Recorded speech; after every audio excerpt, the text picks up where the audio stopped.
ज्योतिरूपं महादेवं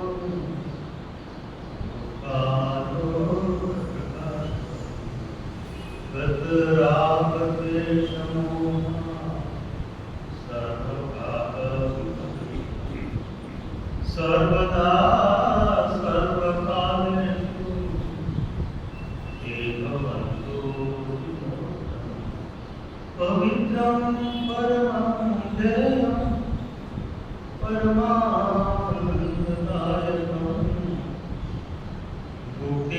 मुक्तिमुक्तिप्रदं नित्यं पठते मङ्गलप्रदं नमो अरिहन्तानं नमो नमो आर्याय नमो वज्राय नमो लोहे सर्वसार जैसो पंचनमुकारो सर्वपावपणासनो मंगलांच सर्वेषु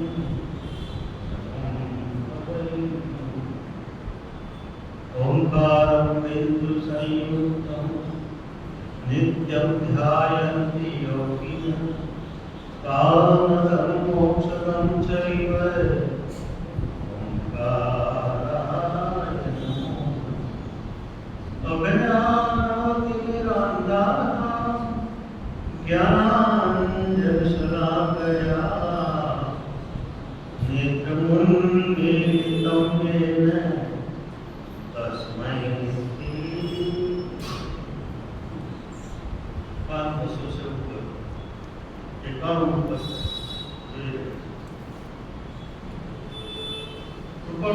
बात करनी चाहिए सम्यक दर्शन થયા પછી જીવનમાં પરિવર્તન આત્મબોધ થયા પછી જીવનમાં પરિવર્તન થાય દર્શન સતત ગયા પછી જીવની અંતરદશા મૂળભૂત રીતે પરિવર્તન થાય અંદરમાં મિથ્યાત્વ ગયું અને મોહનીય ગયું દર્શન મોહનીય એના કારણે જ્ઞાન પરિશુદ્ધ થયું એના કારણે અનંતાનુબંધી અસહાય થાય એટલે અનંતાનુબંધીની ચોકડી પણ પડી જાય છે ધીરી જાય અને એની સાથે જ પોતાના અંતરમાં ભાવ સૂચિમાં પરિવર્તન આવે છે એક દિવ્ય પરિવર્તન આવે છે એક દિવ્ય ટ્રાન્સફોર્મેશન આવે છે એક દિવ્ય દશા અંદરમાં પ્રગટ થાય છે એ દશા એ છે કે એમાં પહેલી અસર ભેદ જ્ઞાનનો પ્રગટ કરે છે અંદર ભેદ જ્ઞાન પ્રગટ થાય છે ભેદ જ્ઞાન પ્રગટ થતાની સાથે અંદરમાં જ્ઞાન ધારા અને કર્મ ધારા છૂટી પડે છે જ્ઞાન ધારામાં વર્તાય છે અને કર્મ ધારામાં જીવાય છે બે અવસ્થાઓ છે ત્યાં કર્મની ધારા છે કર્મના ઉદયો છે પ્રત્યાકારી પ્રત્યાકારીના સંકલન છે અનંતાનુબંધી નથી તીવ્ર અનંતાનુબંધી તીવ્ર કસાયની ધારા ત્યાં તીવ્ર કસાયની ધારામાંથી પણ મંદ કસાયની ધારા પણ કર્મો છે કર્મો ગયા નથી કર્મો છે પણ જ્ઞાન ધારા છૂટી પડી છે એટલે જ્ઞાની જ્ઞાન ધારામાં જીવે છે અને કર્મ ધારામાંથી પસાર જ્ઞાન ધારામાં જીવે છે અને કર્મ ધારામાંથી પસાર થાય છે એટલે અંદરમાં રિએક્શન નથી પ્રતિકાર નથી વિરોધ નથી વૈમનસ્ય નથી અને એના કારણે ડિપ્રેશન અને સપ્રેશન પણ અંદર જીવનમાં એના કારણે ધ્યાનમાં એક પ્રકારનું કુમારી સમ્યક દર્શન થતાની સાથે અંદરમાં આંતરિક પરિવર્તન થાય છે હવે પદાર્થો છે ખરા જીવન પદાર્થો વચ્ચે છે પણ પદાર્થોની એટેચમેન્ટ છૂટી ગઈ જીવન પદાર્થો વચ્ચે હોવા છતાં પદાર્થો સાથે જોડાણ છૂટી ગયું છે એ જોડાણ છૂટી જવાના કારણે પદાર્થ સંબંધી જે વિચારો પોતાના જીવનમાં પ્રગટ થતા હતા એ વિકલ્પો છૂટી જાય છે મહત્વની વાત એ છે કે જ્ઞાન ધારામાં જ્યારે જ્ઞાની જીવે છે અને પદાર્થથી જ્યારે પરમ તત્વ છૂટું પડ્યું છે ત્યારે પદાર્થ સંબંધી જે વિચારો હતા જે વિકલ્પો હતા જે ચિંતનો હતા જે અભિપ્રાય છૂટી જાય જ્ઞાનીની ચેતના પદાર્થ સાથે જોડાયેલી નથી અને પદાર્થની જ્યારે ચેતના છૂટી પડે છે અને પરમ તત્વની યાત્રા કરે છે ત્યારે વ્યક્તિ પદાર્થના મોહતાજ થતા નથી. અઢળક પદાર્થો વચ્ચે પણ એમનામાં પ્રચંડ વૈરાગ્ય છે. પ્રચંડ વૈરાગ્ય છે. પદાર્થો ન હોય તો પણ વૈરાગ્ય છે અને પદાર્થો હોય તો પણ પ્રચંડ વૈરાગ્યની ધારા અંતરમાં છે. એમને પદાર્થ સાથે લેવા દેવા. પદાર્થનો ઉપયોગ છે, પદાર્થની ઉપયોગિતા જીવનમાં રહેશે, પણ પદાર્થની વાસના બને પદાર્થની વાસના એ ચિત્તની વિક્ષિપ્તતા છે. પદાર્થનો ઉપયોગ એ જીવનની જરૂરિયાત છે. તો જીવનની જરૂરિયાત અને વિક્ષિપ્તતા બંને વચ્ચેનું અંતર પોતાને સમજવું પડશે. જીવનની બે રીત છે. જીવનની બે રીત છે. પદાર્થો સાથે સમગ્રપણે જોડાઈ પણ જીવી શકાય તો શું થશે? નિરંતર પદાર્થ, વ્યક્તિ, વસ્તુ અને ઘટનાના વિકલ્પો પોતાના ચિત્તને ઘેરી લે છે. પોતાનું ચિત્ત સ્વતંત્ર નહીં રહે. ચિત્ત આ વિચારોથી દબાયેલું છે, ઘેરાયેલું છે, આવરાયેલું છે. એના કારણે એનું ચિંતન નિરંતર ચિત્તમાં ચાલ્યા કરશે. નિરંતર એ પ્રવાહ ચિત્તમાં વહ્યા કરશે. સુષુપ્ત અવસ્થામાં પણ વહ્યા કરશે, ઊંઘમાં પણ વહ્યા કરશે અને જાગતા પણ એ પ્રવાહ વહ્યા કરશે. કારણ કે ચિત્ત પદાર્થથી ઘેરાયેલું છે, પદાર્થથી મુક્ત થયું નથી. સમ્યક દર્શન થતાની સાથે ચિત્ત પદાર્થથી મુક્ત થાય. ત્યાં પદાર્થ છે ખરા, પદાર્થ હોવો એ એક વાત છે અને પદાર્થથી મુક્ત થવું એ આંતરિક અવસ્થા છે. એક અર્થમાં એને વૈરાગ્ય છે. વૈરાગ્યમાં થાય છે શું? વૈરાગ્યમાં વ્યક્તિ આસક્તિને મહત્વથી મુક્ત થાય છે. ત્યાં બહારના સંજોગો બદલાતા નથી. આધ્યાત્મ સંજોગ બદલતું નથી પણ દ્રષ્ટિ બદલે છે. આધ્યાત્મની મૂળભૂત જે ધારા છે એ સંજોગ તો એના એ જ રહેશે, વ્યવસ્થા એની એ જ રહેશે. જીવનમાં સુખના સાધનો હશે તો સુખના સાધનો રહેશે, દુઃખના સાધનો હશે તો દુઃખના સાધનો રહેશે. પણ એ સાધન પ્રત્યેનો અભિગમ, પોતાની દ્રષ્ટિ, પોતાની એપ્રોચ અંતરમાંથી બદલાય. સમ્યક દર્શન કરતાની સાથે જગતની વ્યવસ્થા એની એ જ રહેશે પણ પોતે જગતની છૂટો પડે. પોતે જગતમાં હોવા છતાં જગત સાથે તન્મય નથી, એકાગ્ર નથી, એકમય નથી, જગત સાથે જોડાયેલા નથી. એવી અવસ્થા પ્રાપ્ત થવી એને કહેવાય આંતરિક વૈરાગ્ય. આવો આંતરિક વૈરાગ્ય જ્ઞાનીમાં પ્રગટ જ્ઞાનીમાં પ્રગટ ટોકળતું કહે છે કે આ જગત સાફ સોનાનું થાય, આ જગત સાફ સોનાનું થાય તો પણ અમારે કંઈ લેવા દેવા નથી. આ જે ધારા આવી છે પરમ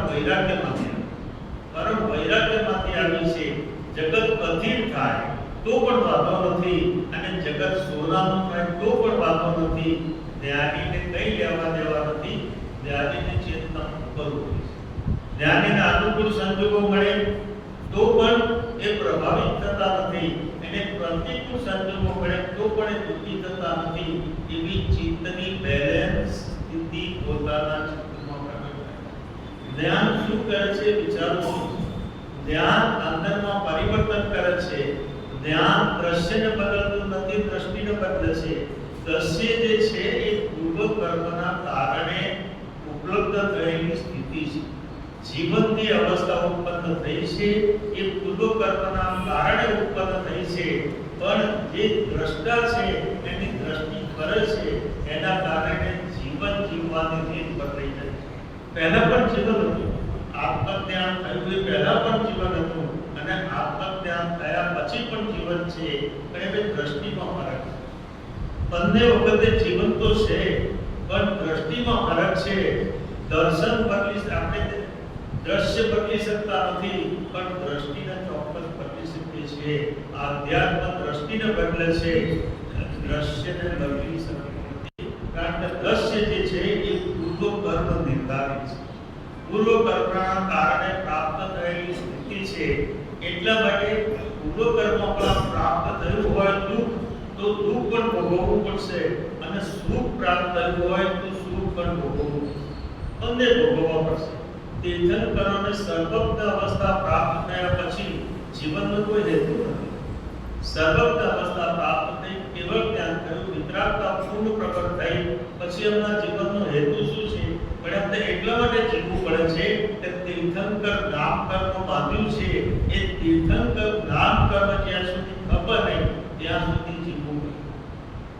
તો પુણ્ય પણ ભોગવવું પડશે અને પાપ પણ ભોગવવું પડશે, પણ જ્ઞાન થયા પછી ભોગવવાની રીત બદલાય છે, ભોગવવાની પદ્ધતિ બદલાય છે, એપ્રોચ બદલાય છે, દ્રષ્ટિ બદલાય છે, ભાવ બદલાય છે, વિચાર બદલાય છે, ચિંતન બદલાય છે, અભિપ્રાય બદલાય છે અને દ્રષ્ટિ બદલાય.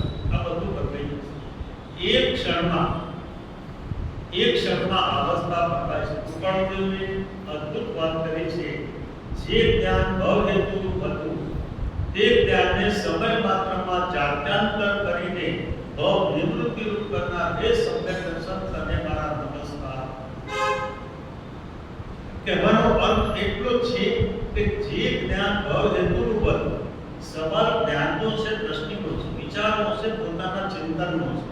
સવાલ પદાર્થનો નથી, વ્યક્તિનો નથી, વસ્તુનો નથી, વ્યવસ્થાનો નથી. સવાલ પોતાના ચિંતનનો, પોતાના જ્ઞાનનો, પોતાની દ્રષ્ટિનો છે. દ્રષ્ટિ જ્યાં સુધી ન કરે ત્યાં સુધી જીવનમાં તથારૂપ અવસ્થા પ્રાપ્ત થતી અને જ્ઞાન દ્રષ્ટિ બને. બીજી મહત્વની વાત એ છે કે પુણ્ય જે ઉપાર્જન થયું છે, પુણ્ય આપણે વહેંચી શકીએ. પુણ્યથી લક્ષ્મી ઉપાર્જન થઈ છે, આપણે બીજાને આપી શકીએ, વહેંચી શકીએ, પણ પાપનો કોઈ ગ્રાહક નહીં મળે. પ્રાપ્ત પોતાને જ ભોગવવું પડશે. પુણ્યને વહેંચી શકાય, પાપનો કોઈ ગ્રાહક નહીં મળે. પાપ તો પોતાને જ ભોગવવું પડશે. તે ભોગવે એક સ્વ-આત્મ ભોગ. પાપ પોતાને ભોગવવું પડશે.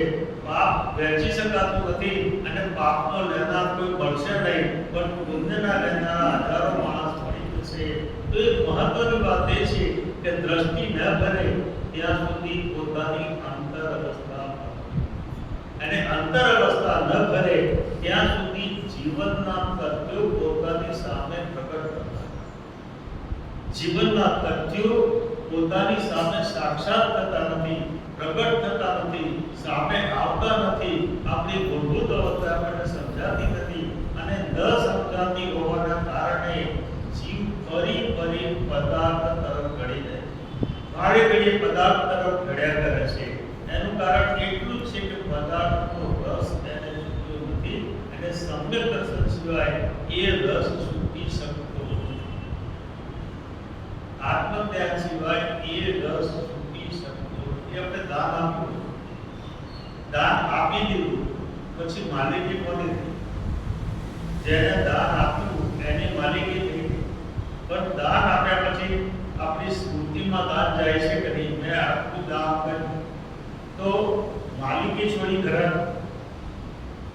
આપણે દાન આપી દીધું, લક્ષ્મી આપી દીધી, પણ લક્ષ્મીની માલિકી આપણા ચિત્તમાંથી છૂટી નથી. મેં દાન આપ્યું, મેં આ કર્યું, મેં બીજાને આપ્યું, એ ભાવ અંતરમાંથી છૂટતો નથી. આવા અનેક સંસ્કારો આપણા ચિત્તમાં સંગ્રહિત થાય છે, કારણ કે અજ્ઞાન દશામાં ચિત્ત સંસ્કારોને પકડી લે છે. એ સંસ્કારોને પકડવાના કારણે સંસ્કારો સ્મૃતિમાં ઉતરે છે અને એ સ્મૃતિ જીવને બહારને ઘડીએ આધાર. આપણે જો આપણા ચિત્તમાં ચાલતા વિચારોનું વિશ્લેષણ કરીએ તો કાં તો વસ્તુઓ છે, વ્યક્તિ હશે, પદાર્થ હશે, ઘટના હશે અથવા વ્યવસ્થા હશે. આ સિવાય બીજા કોઈ વિચારો ચાલતા નહીં. જો એનું ક્લાસિફિકેશન કરવામાં આવે, જો એનું વર્ગીકરણ કરવામાં આવે તો આ સિવાય એ સિવાયના કોઈ પણ વિચારો આપણા ચિત્તમાં હોઈ શકતા. એટલા માટે કે છે પ્રાપ્ત થયું છે અને વાપરવાનો અધિકાર છે. પ્રાપ્ત થયું છે એનો ઉપયોગ કરવાનો અધિકાર છે, પણ માલિકીનો અધિકાર નથી. માલિક થયા એટલે બંધાય. ઉપયોગિતા છે ત્યાં સુધી બંધન નથી, પણ માલિક થયા એટલે બંધાયા વગર રહેતા નથી. આપણે પદાર્થના અજ્ઞાન દશામાં માલિક થઈને જીવીએ છીએ એટલે અંદરમાં કર્મનો અનુબંધ છે અને જ્ઞાન થતાની સાથે પદાર્થની માલિકી ચાલી જાય છે એટલે પોતે મુક્ત થયા છે. એટલે પદાર્થોને ભોગવવા છતાં અંદરમાં કર્મનું બંધન ઉત્પન્ન થતું નથી. એટલે કૃપાળુદેવે કહ્યું કે એક વગર ભોગવે બંધાય છે અને બીજો ભોગવી પણ બંધાતો નથી. એવી અવસ્થા પોતાના જીવનમાં પ્રાપ્ત થઈ. જ્ઞાની પુરુષો ભોગવવા છતાં બંધાતા આ વાત કૃપાળુદેવને આ કહેવું છે કે જ્ઞાન શું કામ કરે છે. જ્ઞાન દ્રષ્ટિ બદલે છે અને દ્રષ્ટિ બદલાતાની સાથે બહારમાં અભિગમ બદલાય છે. બહારમાં અભિગમ બદલાય છે અને બહારમાં અભિગમ બદલાવાના કારણે બહારના પદાર્થોનું જે છે આપણા ચિત્ત ઉપર દબાણ, પ્રેશર હતું, તણાવ હતું, એનું જોડાણ છૂટી જાય છે. એ છૂટવાના કારણે હવે ચિત્ત સ્વતંત્ર બને છે અને સ્વતંત્ર બનેલું ચિત્ત આત્માના ગુણોનો વિચાર. જ્યાં સુધી ચિત્ત એન્ગેજ છે એક વસ્તુમાં ત્યાં સુધી આત્માના ગુણોનો વિચાર થઈ શકતો નથી. પણ જે ચિત્ત સ્વતંત્ર બને છે એ આત્માના ગુણોનો વિચાર કરે છે. અંદરનો વિચાર જાગૃત થાય છે કે મારા જીવનમાં કર્તવ્ય શું છે. કૃપાળુદેવે કહ્યું, હું કોણ છું, ક્યાંથી થયો, શું સ્વરૂપ છે મારું કરું, કોના સંબંધે વળગણા છે, રામ કે ફરી. આ વિચાર ત્યારે જાગૃત જ્યાં સુધી ચેતના પદાર્થ તરફ ઘડેલી છે ત્યાં સુધી આ વિચાર જાગૃત થતો નથી. અને ક્યારેક ક્યારેક વિચાર કરવો પડે, કરીએ છીએ, અંદરમાંથી જાગતો નથી. પણ જ્યારે પદાર્થ સાથેની તાદાત્મ્ય બુદ્ધિ છૂટે છે, અહીંયા કે પદાર્થ છૂટે છે એમ નહીં, પણ પદાર્થ સાથેની તાદાત્મ્ય બુદ્ધિ, એકતા બુદ્ધિ છૂટે છે ત્યારે આપણું ચિત્ત, આપણું મન મુક્ત બને છે અને મુક્ત મનમાં આધ્યાત્મના વિચારોનું ચિંતન. ત્યાં સુધી આધ્યાત્મના વિચારોનું ચિંતન આપણા ચિત્તમાં ચાલતું નથી. ક્યારેક ક્યારેક કરીએ પણ એમાં ભલીવાર આવતો નથી. એ લાંબો સમય ચાલતો નથી. પાછા મૂળ સ્થિતિમાં આપણે પાછા ફરીએ. ધર્મ આપણે ઘણીવાર કર્યો છે, સમજાવ્યું પણ છે કે આ ખોટું છે. ખોટું સમજાવ્યા છતાં અંદરમાં એ તથા પ્રકારનો સ્વીકારવાનું નથી. એટલે જીવ મૂળ વૃત્તિમાં પાછો કરી, મૂળ વૃત્તિ તરફ પાછો કરી જાય છે. એવું નથી કે આપણે અનંતકાળમાં ધર્મ કર્યો નથી. અનંતકાળમાં અનંત જન્મ મરણ આપણે કર્યા છે અને એની અંદર જ્યારે જ્યારે મનુષ્ય ભોગ મળ્યો ત્યારે ધર્મ કર્યો છે. પણ ધર્મની અંદર જે કંઈ પ્રાપ્ત થવું જોઈએ એ પ્રાપ્ત થયું. પોતાના જીવનનું જે રૂપાંતર થવું જોઈએ, જે બદલાવ થવો જોઈએ એ પોતાના જીવનમાં થયો નથી. એના કારણે જીવનમાં વ્યથા, વેદના અને વ્યગ્રતા ઉભરી. કૃપાળુદેવ કહે છે તે પવિત્ર દર્શન થયા પછી, એ પવિત્ર દર્શન આત્માને એની જેમ છે એમ એનું દર્શન થાય છે. સમ્યક દર્શનમાં તો શું થાય છે કે આત્માનું જેમ છે એમ જેવો છે એવો અનુભવાય છે. અંદરમાં એનો અનુભવ થાય છે, એનું દર્શન થાય છે, એ જણાય છે, એનો અહેસાસ થાય છે, એની અનુભૂતિ થાય. આ બધા શબ્દો એક જ છે. એવું જેમ છે એમ જણાય છે અને જણાતાની સાથે સમજાય છે કે મારું મૂળભૂત જે તત્વ છે આ છે. પદાર્થ એ તો સંયોગિક છે, એની સાથે મારો આંતરિક સંબંધ નથી પણ બાહ્ય પુણ્યનો સંબંધ છે, સમજાય છે.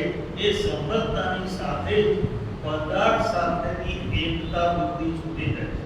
પદાર્થ રહેશે પણ પદાર્થ સાથેની જે તન્મયતા હતી, એકતા બુદ્ધિ હતી, એ છૂટી જાય છે. એ છૂટી જતાની સાથે ચિત્ત મુક્ત થાય. આપણું ચિત્ત ભાર વિહીન બને છે. આપણા ચિત્તમાં આપણે જોયું છે કે ભાર શેનો છે. ત્યારે પણ આપણે શાંત બની આપણા મનની અંદર ઘટતી ઘટનાઓને જોયું છે ખરા કે મનની અંદર દબાણ શેનું છે, ચિત્ત ઉપર દબાણ શેનું છે, બહારના પદાર્થોનું અને બહારના સંજોગોનું આપણા ચિત્ત ઉપર દબાણ. જ્યારે આપણે શાંત દેખાતા હોય ત્યારે એ સૂક્ષ્મ ભાવ ચાલતા હોય છે અને જ્યારે એમની પ્રવૃત્તિમાં હોય ત્યારે પ્રગટમાં એ ભાવ ચાલતા હોય છે. પણ આપણા ચિત્ત ઉપર નિરંતર આપણા ચિત્ત ઉપર દબાણ રહ્યા કરે છે. એટલે આપણું ચિત્ત સ્વતંત્ર વિચાર કરી શકતું નથી, અંતર તત્વનો વિચાર કરી શકતું નથી, પણ પદાર્થો સાથે જોડાયેલું રહે છે. આત્મદર્શન થતાની સાથે, તે પવિત્ર દર્શન થતાની સાથે ચેતના પદાર્થથી મુક્ત થઈ છૂટી. પદાર્થ રહેશે પણ ચેતના પદાર્થથી મુક્ત થશે એટલે મારાપણું ગયું, આસક્તિ ગઈ, મમત્વ ગયું, રાગ ગયો, દ્વેષ ગયો, તિરસ્કાર ગયો, ઘૃણા ગઈ, ખેદ ગઈ, કંટાળો ગયો, નફરત ગઈ, અવહેલના ગઈ, અવગણના ગઈ. આ બધું પોતાના ચિત્તમાંથી એક સાથે ફરી પડે છે. એમ કે છે જીવનમાં એક કરીને દોષ કાઢી નહીં શકાય. કેટલા દોષ કાઢશું? હું તો દોષ અનંતનું ભાજન શું કરું ના ઉપણો દેવું અનંત દોષો છે અને અનંત દોષો કાઢવા માટે જો અનંત કાળ જોઈતો હોય તો મુક્તિ ક્યારે પણ અનંત દોષો એક જાતે ફરી પડે. એને કાઢવા પડતા નથી પણ ફરી પડે છે. કાઢવામાં પ્રયત્ન છે અને જ્યાં પ્રયત્ન છે ત્યાં કરતા ઉભો છે, જ્યાં કરતા ઉભો છે ત્યાં અહંકાર ઉભો છે અને જ્યાં અહંકારના કરતા ઉભા છે ત્યાં બંધન ઉત્પન્ન થયા વગર છે. ઉપાડો દેખે છે તે પવિત્ર દર્શન થયા પછી એવી અવસ્થા પ્રાપ્ત, એક અવસ્થા પ્રાપ્ત ચેતના છૂટી પડી જાય છે. આપણે માખણનું વલોણું, આપણે દહીંનું વલોણું કર્યું હોય અને દહીંનું વલોણું કર્યા પછી માખણનો પિંડ છૂટો પડે પછી એ માખણનું ગમે તેટલું વલોણું કરો પણ માખણનો પિંડ ક્યારે પણ છાશ થતો નથી, એ પાછો મળી જતો નથી. એમ પદાર્થની છૂટી પડેલી ચેતના, પદાર્થની છૂટું પડેલું પરમ તત્વ ક્યારે પણ પદાર્થ સાથે મળતું નથી. એ પરમ તત્વને મળશે પણ પદાર્થમાં પાછું જઈ શકતું નથી. એટલે પણ તે કહ્યું તે પવિત્ર દર્શન થયા પછી 16મો ભાવ, તે પવિત્ર દર્શન થયા પછી 16મો ભાવ નથી. એ અર્થમાં કહ્યું છે કે પદાર્થથી છૂટી પડેલી ચેતના ગમે તેટલી અંદરમાં અવસ્થા તો પણ એ પદાર્થ સાથે મળી શકતી નથી, એક રૂપ થઈ શકતી નથી. એ જુદું જુદું અને જુદું રહે છે, જુદું જુદું અને જુદું રહે છે. પ્રત્યેક અવસ્થામાં ન્યારું છે, જુદું છે, અસ્પર્શિત છે. એને સ્પર્શ કરી શકતા નથી કસાયો. કસાયો એટલે બહારમાં દેખાતા હોય પણ આંતરિક અવસ્થાનો સ્પર્શ એવી એક દિવ્ય અવસ્થા પ્રાપ્ત થાય છે. આ સમ્યક દર્શનનો આટલો મહિમા કેમ છે, આટલું બધું કેમ ગાવામાં આવે છે? એટલા માટે ગાવામાં આવે છે કે એ મોક્ષની બારી છે, એ મોક્ષનો દરવાજો છે.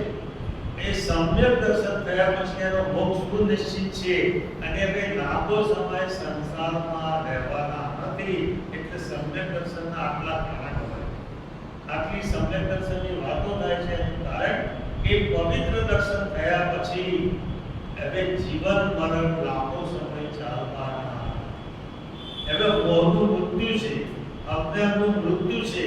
મોહ રહી શકશે નહીં, મોહ ટકી શકશે નહીં. કારણ કે અંદરમાં પણ પવિત્ર દર્શન થયું છે એટલે મોહને રહેવા માટે જગ્યા બચી નથી.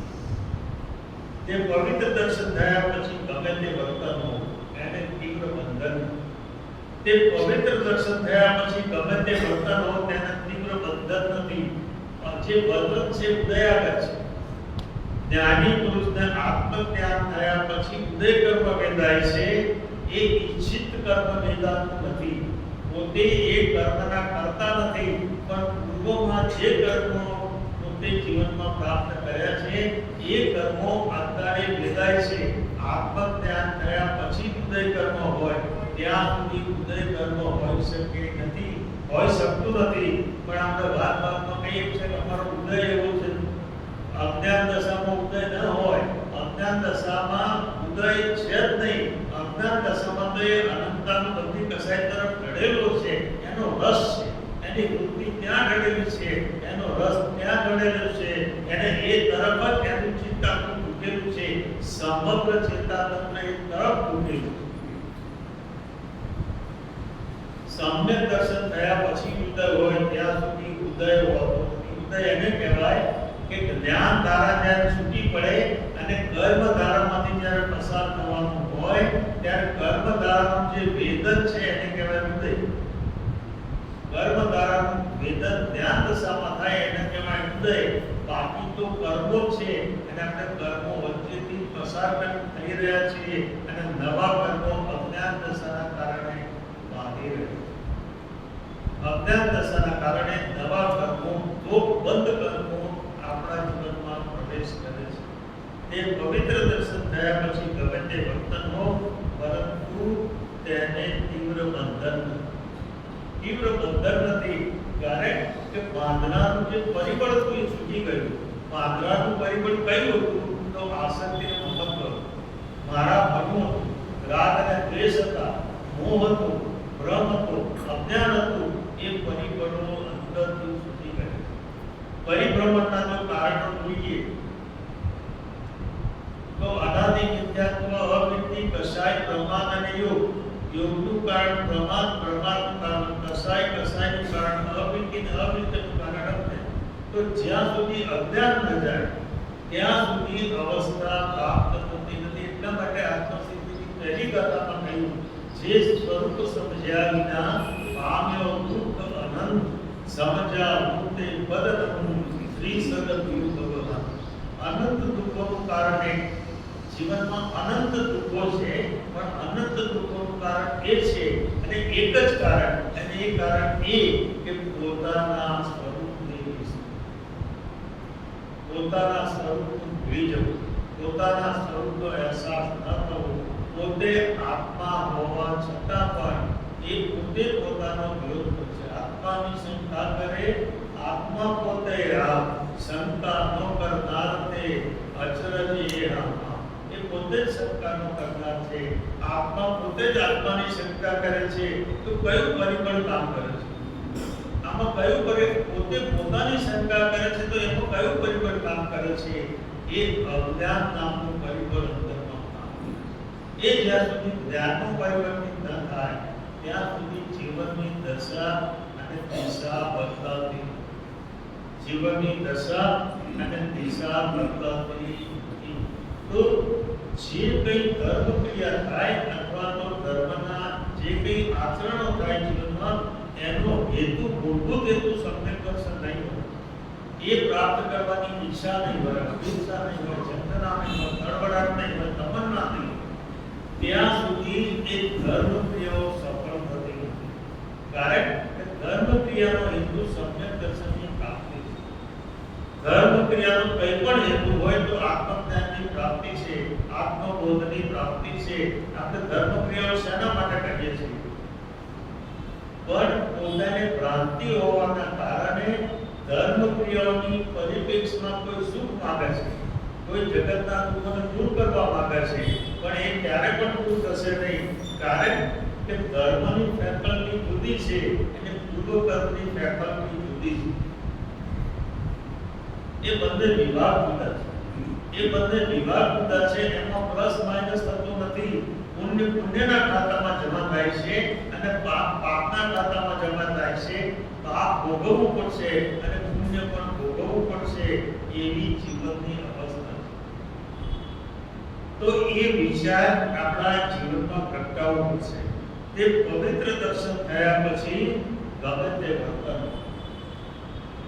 એવું બને કે સમ્યક દર્શન થયું હોય અને રાજ્ય પ્રાપ્ત થયું, સમ્યક દર્શન થયું છે અને રાજ્ય પ્રાપ્ત થયું છે, અને બીજો રાજા પોતાના રાજ્ય પર ચડી આવ્યો અને એમ કહે છે કાં તો રાજ્ય સોંપી દો અને કાં તો યુદ્ધ માટે તૈયાર.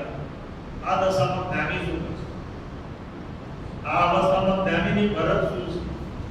જ્ઞાની કુમારીથી જીવે છે, જ્ઞાની મજબૂરીમાં જીવતા નથી. સમજી લેવાનું, જ્ઞાન થયા પછી જીવનમાં ઉત્કૃષ્ટ કુમારીમાં, જ્ઞાની કુમારીમાં જીવે છે, મજબૂરીમાં જીવતા નથી. જ્ઞાની લડવાનું પસંદ કરશે પણ પોતાનું રાજ્ય નહીં સોંપી દે. કારણ કે જનતાની જવાબદારી એ રાજ્યાસન પ્રાપ્ત કરેલા જ્ઞાની યુદ્ધ કરશે. જ્ઞાની ખતમ થઈ જશે તો પણ જ્ઞાનીને ચિંતા નથી, પણ જ્ઞાની યુદ્ધ માટે તૈયાર થશે. કારણ કે ત્યાં કર્તવ્ય એક કર્તવ્ય કર્મ જ્ઞાની બજાવ્યા વગર રહેશે નહીં. ભરત ચક્રવર્તીને ક્ષાયિક સંપિત થયું છે. ભરત ચક્રવર્તી ક્ષાયિક સંપિતિ છે અને 32,000 રાજાઓને જીતવાના છે. બધી 32,000 રાજાઓને જીતવા માટે એમને કેટલું ખૂન વહેવડાવ્યું છે, કેટલાના માથા વધેલા છે, પણ છતાં એમનો સમ્યક પર નિર્દોષ રહ્યું કે સદોષ થયું? એ એ જ ભાવમાં કેવળ જ્ઞાન પ્રાપ્ત કર્યું કે ન કર્યું.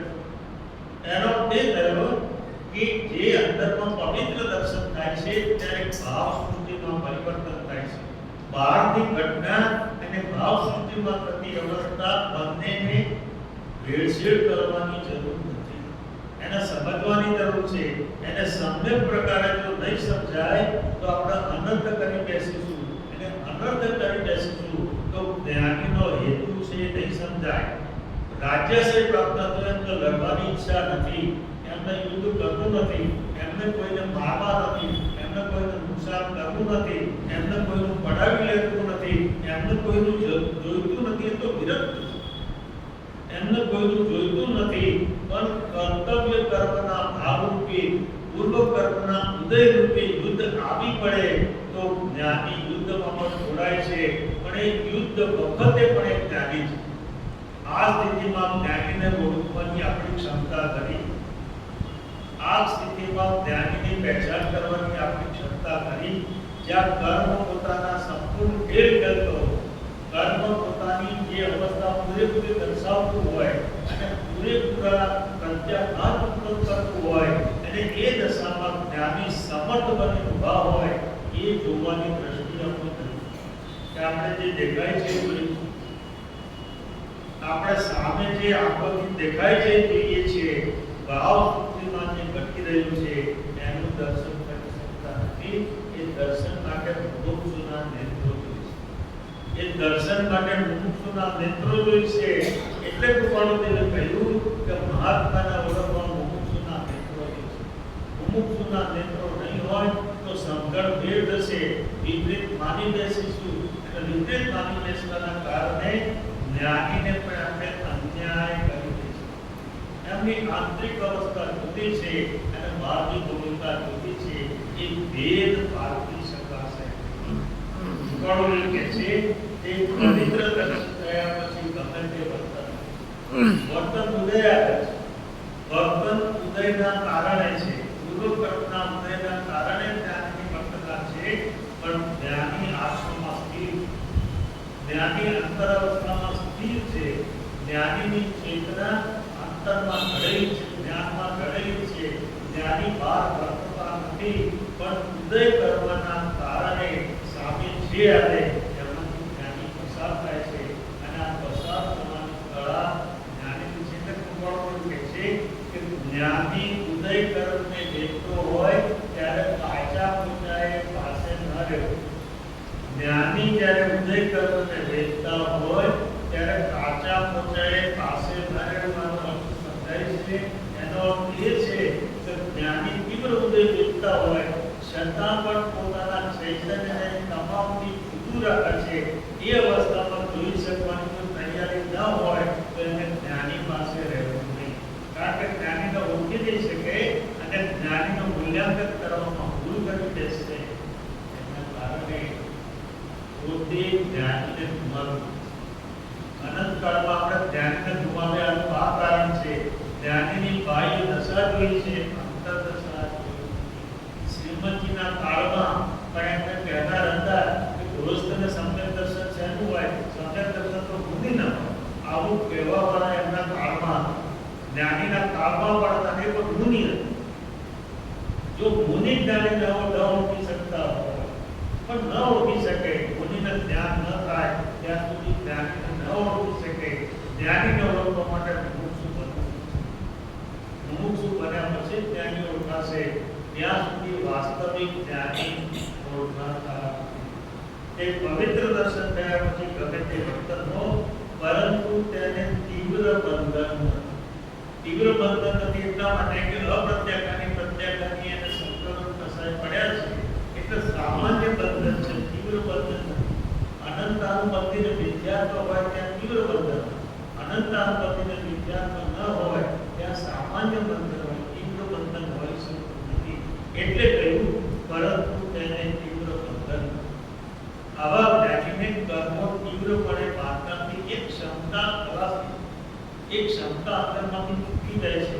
અનંતાનુબંધીને વિદ્યાર્થ ભૂમિ જતાની સાથે તીવ્ર રસ જીવનમાંથી ચાલ્યો જાય.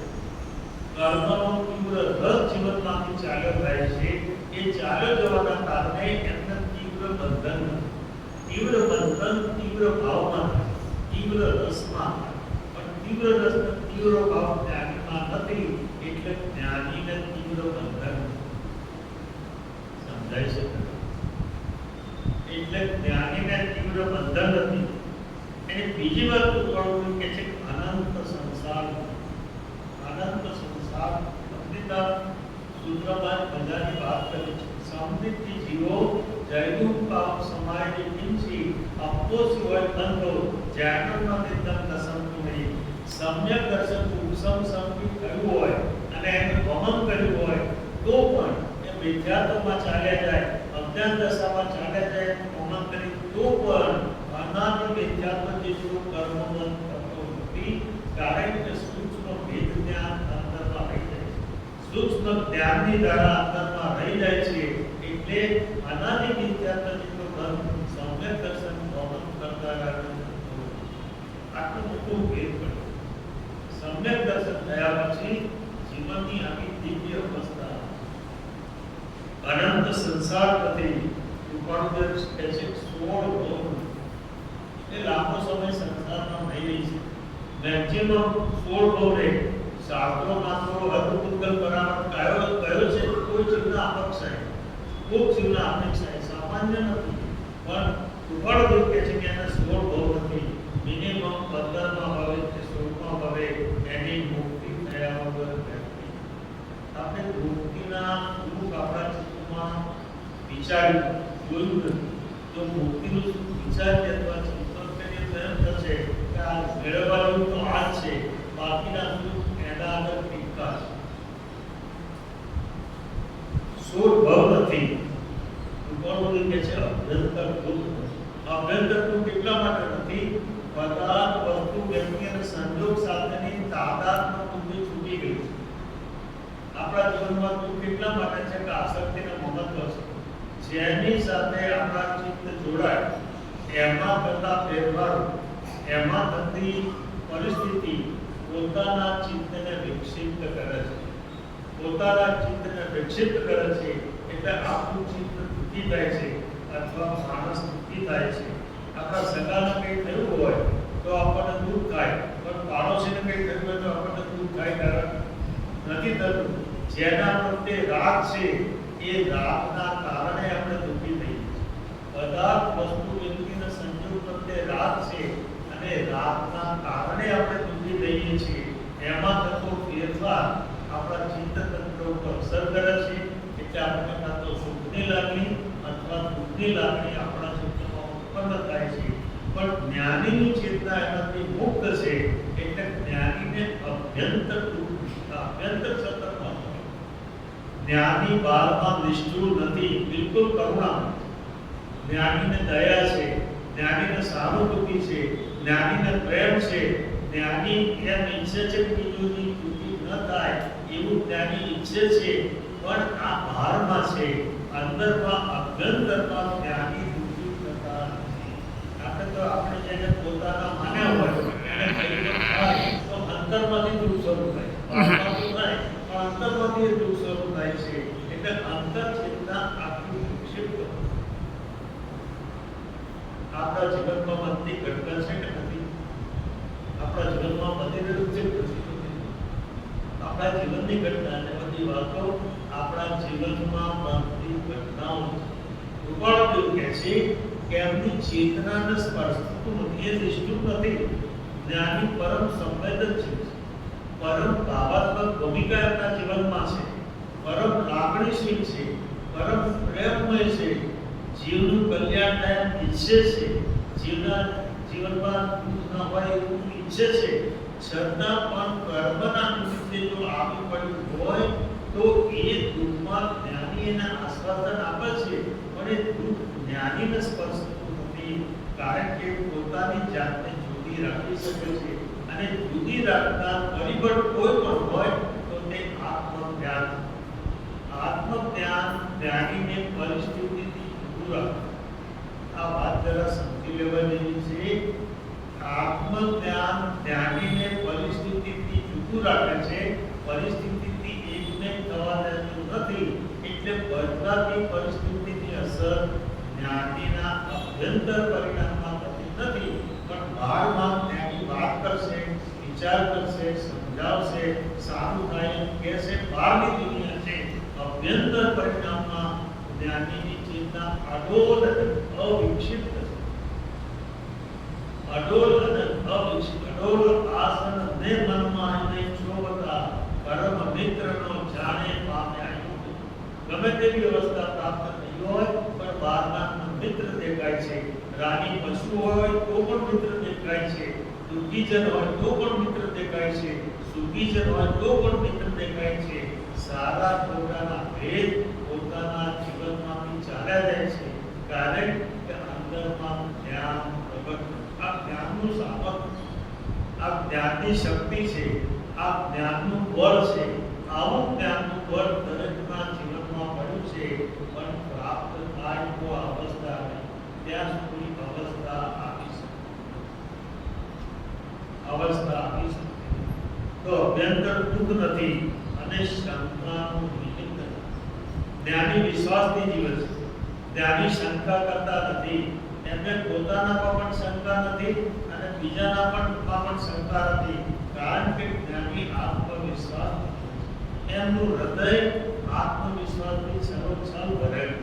અને સરોછલ હૃદય પ્રેમના કારણે એટલું ઉત્કૃષ્ટ બન્યું છે કે બીજા પ્રત્યે એમને શંકા પણ આવતી નથી. એવી જ્ઞાનીની અંતર છે. બીજા પ્રત્યે શંકા પણ આવતી નથી અને તત્વનો પ્રત્યક્ષ અનુભવ છે એટલે શંકાનું કોઈ કારણ નથી. શંકાનું નિમિત્ત નથી. અંતરંગ મોહિની નથી. અંતરંગમાં પહેચાન નથી. અંતરમાં મોહ નથી એટલે રાગ દ્વેષનું પરિણામ નથી. મારા તારાનો ભેદ નથી. આ જગતના સર્વ જીવો પ્રત્યે એક સરખો પ્રેમ રહે છે. જ્ઞાની પુરુષને જગતના સર્વ જીવો પ્રત્યે એક સરખો પ્રેમ છે. કારણ કે પોતે પ્રેમમય છે. પોતે પ્રેમમય છે એટલે એ પ્રેમનું વેણ જગતના સર્વ જીવો પ્રત્યે એક ધારું રહ્યા કરે છે. પોતાના ભક્ત પ્રત્યે જેટલો પ્રેમ હોય એટલો જ પ્રેમ પોતાના વિરોધ કરનાર પ્રત્યે હોય છે.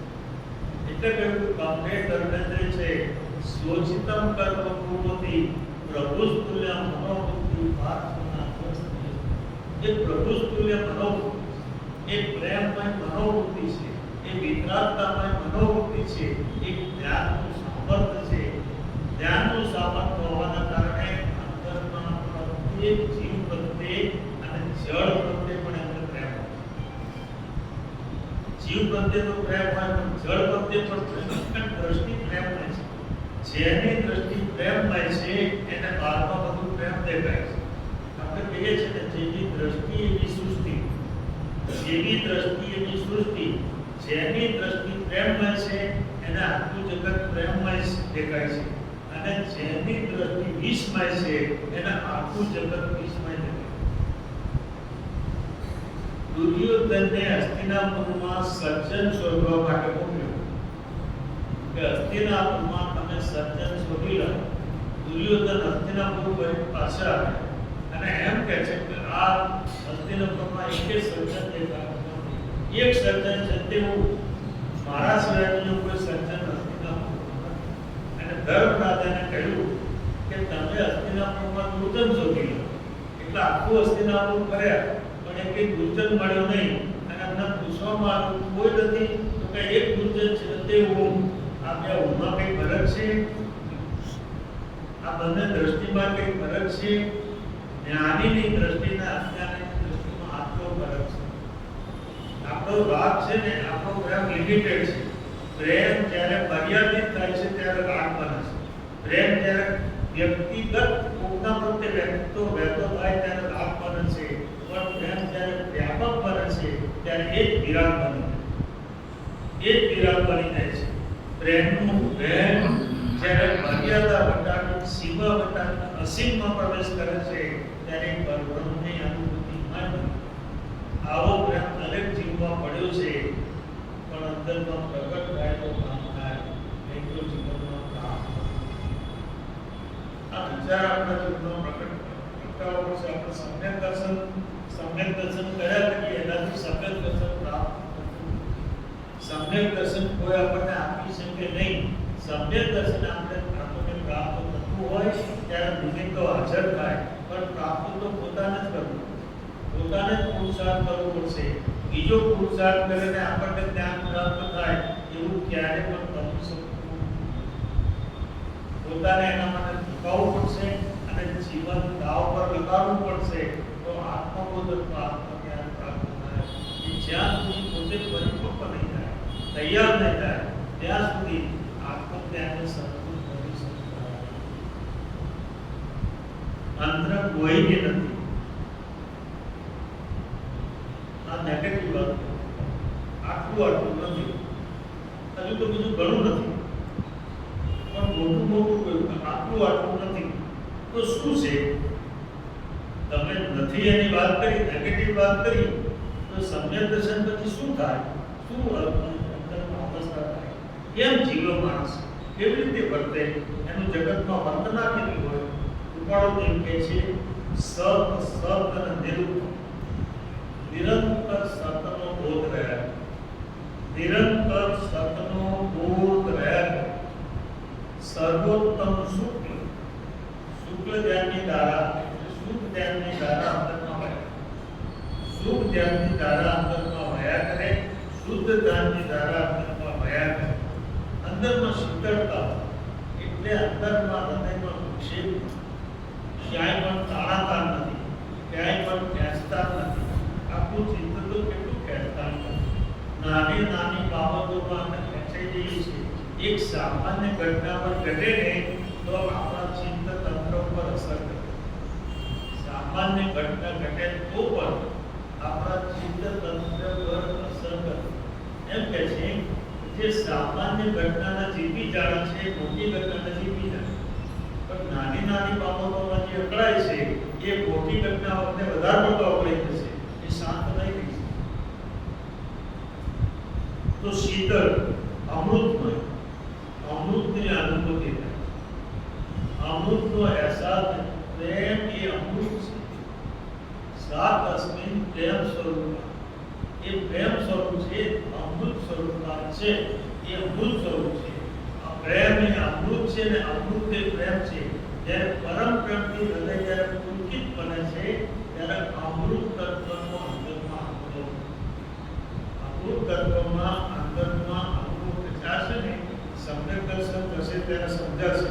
અત્યારે તો સાંભળી લો આપણા આવું પડ્યું છે, આત્મજ્ઞાન થશે ત્યારે આ બધું સમજાશે, ત્યાં સુધી નહીં સમજાય. પણ અત્યારે કૃપાળુ દેવ કહે છે કે અમે તમારો અનુભવ કહીએ છીએ, સાંભળી તો લો તો ખબર પડશે ત્યારે થશે ત્યારે શું થશે. તો અમૃતમય દર્શન જ્ઞાન સમ્યક દૃષ્ટિ, ચિરકાળ આનંદની પ્રાપ્તિ, સ્વભાવનો આનંદ ત્યાં પ્રગટ થાય. પદાર્થનો જે સુખ છે એ નાશવંત છે, પણ સ્વભાવનું જે સુખ છે એ શાશ્વત છે. એટલા માટે કહ્યું કે ચિરકાળ આનંદની પ્રાપ્તિ, પોતાના જીવનમાં અનકન્ડિશનલ આનંદ. અત્યારે આપણે ક્યારેક ક્યારેક ખુશી થઈએ છીએ, પણ સંજોગો અનુકૂળ થાય ત્યારે, બધું અનુકૂળ થાય તો ખુશીની લહેર આવે, શેર પ્રતિકૂળ થાય તો મોટું તરફ ખુલી. પણ અહીં એવું નથી. અહીં આગળ તો ચિરકાળ આનંદની પ્રાપ્તિ, નિરંતર આનંદનો પ્રવાહ અંદરમાં વહ્યા. એટલે જ્ઞાની પ્રસન્ન ચિત્ત, જ્ઞાનીના ચિત્તમાં પ્રસન્નતા છે, ઉદાસીનતા જ્ઞાનીના ચિત્તમાં હોતી નથી, નિરાશાનો ભાવ જ્ઞાનીના ચિત્તમાં હોતો નથી. અને જ્યાં આનંદ છે ત્યાં સપ્રેશન નથી, ડિપ્રેશન નથી, ત્યાં ઇન્ફેરિટી કોમ્પ્લેક્સ નથી, ત્યાં સુપિરિયરિટી કોમ્પ્લેક્સ નથી. આ બધા કોમ્પ્લેક્સ પોતાના જીવનમાંથી વિદાય થાય. આત્મધ્યાન કરતાની સાથે આ બધા કોમ્પ્લેક્સ પોતાના જીવનમાંથી ચાલ્યા જાય છે. અને ચાલ્યા જતાની સાથે અનહદ આનંદને પોતાના જીવનમાં પ્રાપ્તિ, અનહદ આનંદ, કઈ જોઈતું નથી, લેવું નથી, વિકલ્પ નથી. જ્ઞાનીને કલાકો સુધી વિકલ્પ, કલાકો સુધી નિર્વિકલ્પ, એક પણ વિકલ્પ ન થાય એવી દશા અંતરમાં પ્રાપ્ત થાય છે. આપણને થોડો સમય પણ જો વિકલ્પ થઈ જાય તેમ થાય શું થયું, કેમ વિકલ્પ નથી આવતો. જ્ઞાનીને કલાકો સુધી, દિવસો સુધી વિકલ્પો હોય, એક પણ વિકલ્પ મૂકતો નથી. વિકલ્પ પદાર્થ વસ્તુ વ્યક્તિ સંયોગ અને ઘટનાના કારણે છે. હવે એની સાથે તો નાતો તૂટી ગયો. એ નાતો તૂટવાના કારણે જ્ઞાનીના ચિત્તમાં એક પણ વિકલ્પ, કારણ કે આ બધાનું મૂલ્ય તૂટી ગયું. મૂલ્ય તૂટે એટલે ભાવ તૂટે, ભાવ તૂટે એટલે એકાત્મ બુદ્ધિ તૂટે, એકાત્મ બુદ્ધિ તૂટે એટલે સારો અથવા ખોટો વિકલ્પની દ્રષ્ટિ તૂટી જાય. એ તૂટી જાય એટલે વિકલ્પ અંદરમાં રહે નહીં, અને વિકલ્પ અંદરમાં રહે નહીં ત્યારે પરમાત્માને છોડો અંદર વિષય કરે. જ્ઞાનીએ આનંદમાં ઝીલે છે, જ્ઞાનીએ આનંદમાં પસાર થાય છે. જ્ઞાનીનો આનંદ એનો કોઈ સેમ્પલ જગતમાં મળી શકશે નહીં. આપણે ખુશી થઈ શકીએ, ખુશ થઈ જઈએ, રાજી થઈ શકીએ, વ્યવહારમાં કહીએ છીએ આનંદ છે, પણ એ વાસ્તવિક આનંદ આપણો નથી. આપણે તો આપણું અનુકૂળ થાય એટલે ખુશ, અને પ્રતિકૂળ થાય તો દુઃખી. આપણા જીવનની બે જ ધારાઓ છે, અનુકૂળતામાં સુખી અને પ્રતિકૂળતામાં દુઃખી. આપણા જીવનમાં બીજી ધારા નથી. આ બીજી ધારા સમ્યક દર્શન પોતાની સાથે માટે ચિરકાળ આનંદની પ્રાપ્તિ, અદ્ભુત સત સ્વરૂપ દર્શિતાની બલિહારી છે. આનું કારણ શું આ પ્રાપ્ત થયું? કોની બલિહારી છે? કોનો ઉપકાર છે? કોના કારણે આ અહેસાસ થાય છે? તો સત સ્વરૂપ દર્શિની, સત સ્વરૂપ દર્શિની સંપૂર્ણ આત્મજ્ઞાન, આત્મજ્ઞાન થવાના કારણે આત્માનું સ્પષ્ટ દર્શન પોતાના અંતરમાં થાય છે. એ થવાના કારણે આ ગુણો જ્ઞાનીમાં પ્રગટ થાય. સ્વાભાવિક રીતે નિરંતર આ ગુણો ટાઈમ બિંગ નથી, પણ નિરંતર છે. આપણા ગુણો તો વળસી જાય. આપણે ગમે એવો ગુણી માણસ હોય પણ ત્યારે આક્રોશ કરે કહેવાય નહીં, ત્યારે એનું ચિત્ત પલટી જાય કહેવાય નહીં.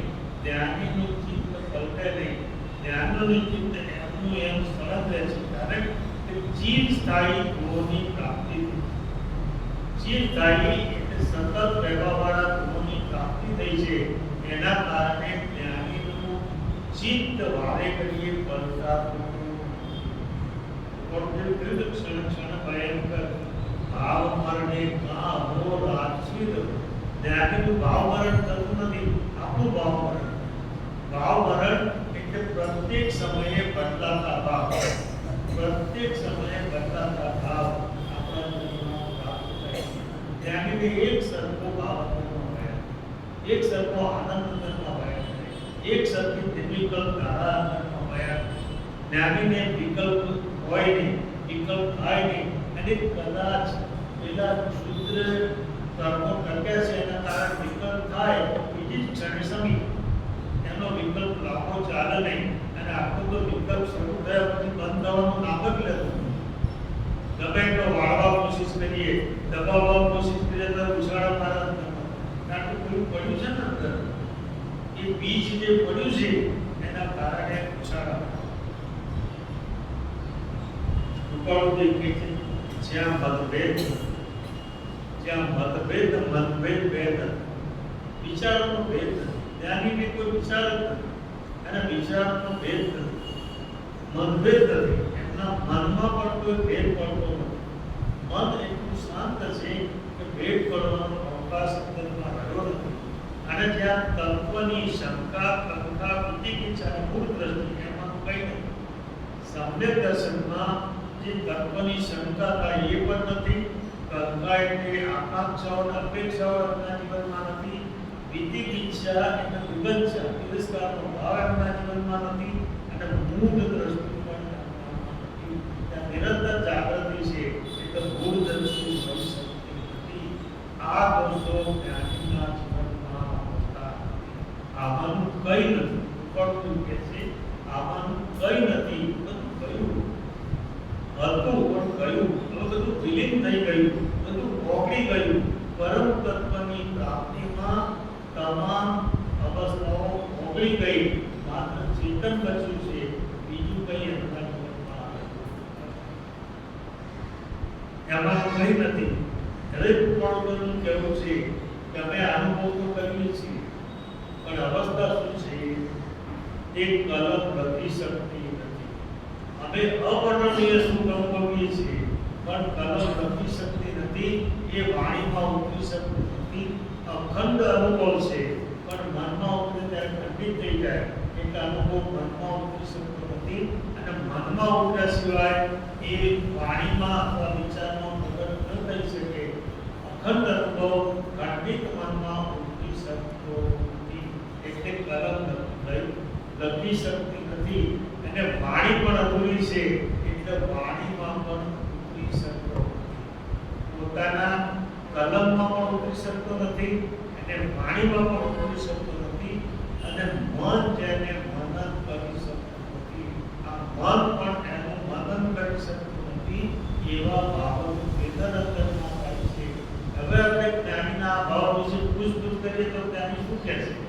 સંકેત કરશે, કહી શકવાનું છે. વાણી કહી શકતી નથી, કલમ લખી શકતી નથી, બોલી શકાતું નથી, વાણી સંકેત કરી શકતી નથી, તો કહેવાના બધા સાધનો નિષ્ફળ ગયા. તો કેવી રીતે કહે છે?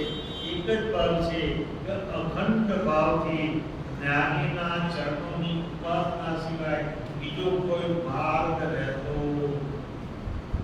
જ્ઞાનીના ચરણોની ઉપાસના સિવાય બીજો કોઈ માર્ગ મળતો નથી. અને જ્ઞાની જ્યારે રાજી થાય અને અનુગ્રહની ઘટના ઘટે, અનુગ્રહની ઘટના ત્યારે ઘટે કે સાધકની અંદર નિર્મળ પ્રેમ પ્રગટ થાય, અનકન્ડિશનલ પ્રેમ ગુરુ તરફ વહેતો થાય, અને ગુરુની કરુણા અંદરમાંથી શિષ્ય તરફ વહેતી થાય. એ બંનેનું મિલન, પ્રેમ અને કરુણાનું મિલન, ગુરુની કરુણા અને શિષ્યનો પ્રેમ, એને કહેવાય અનુગ્રહ. એ અનુગ્રહ પ્રાપ્ત થયા પછી આત્મજ્ઞાનનું બીજ પડે છે, અને એ બીજ ઉગવાનું અંદરમાં શરૂ થાય છે. ત્યાં સુધી એ બીજ ઉગતું નથી. માટે કહે છે આત્મજ્ઞાનનો બોધ થવા માટે જ્ઞાની પુરુષ સાથે અનુસંધાન અત્યંત જરૂરી છે. એ જ્યાં સુધી નહીં થાય ત્યાં સુધી અંતર અવસ્થા પ્રાપ્ત કરી શકતી, અંતરદ્રષ્ટિ બદલી શકતી નથી. અને અંતરદ્રષ્ટિ ન બદલાય ત્યાં સુધી વિષયો અને વિકારો પોતાનો અભિગમ બદલાતો. વિકારોને ગમે તેટલા દબાવવા કોશિશ કરવા પણ ઉદ્યા કરશે. વિકારો અને વિષયોને ગમે તેટલા દબાવવા કરશો પણ ઉદ્યા કરશે. એ ક્યાંક ને ક્યાંક પ્રગટ થશે. ક્યાંક જેમ ફૂગો છે, ફૂગામાં હવા ભરી હોય, એક બાજુ દબાવો તો બીજી બાજુ ખુલી જાય. એમ આ વિકારો એવા છે કે જો અંદરમાં દબાણ કરી તો બીજી બાજુથી પ્રગટ થશે, કાં તો પોતાના શરીરમાં ઉતરશે અને શરીરને નુકસાન કરશે. એટલે એનું વિસર્જન કરવાની ટેકનિક જ્યાં સુધી પ્રાપ્ત ન થાય, અથવા તો વિષયને કશાનું વિસર્જન કરવાનું જ્ઞાન પ્રાપ્ત ન થાય, ત્યાં સુધી વિષયોને વિકારો જીવનમાં સર્જાયા છે. જ્ઞાન થતાની સાથે આપણું વિલીન, આત્મજ્ઞાન થતાની સાથે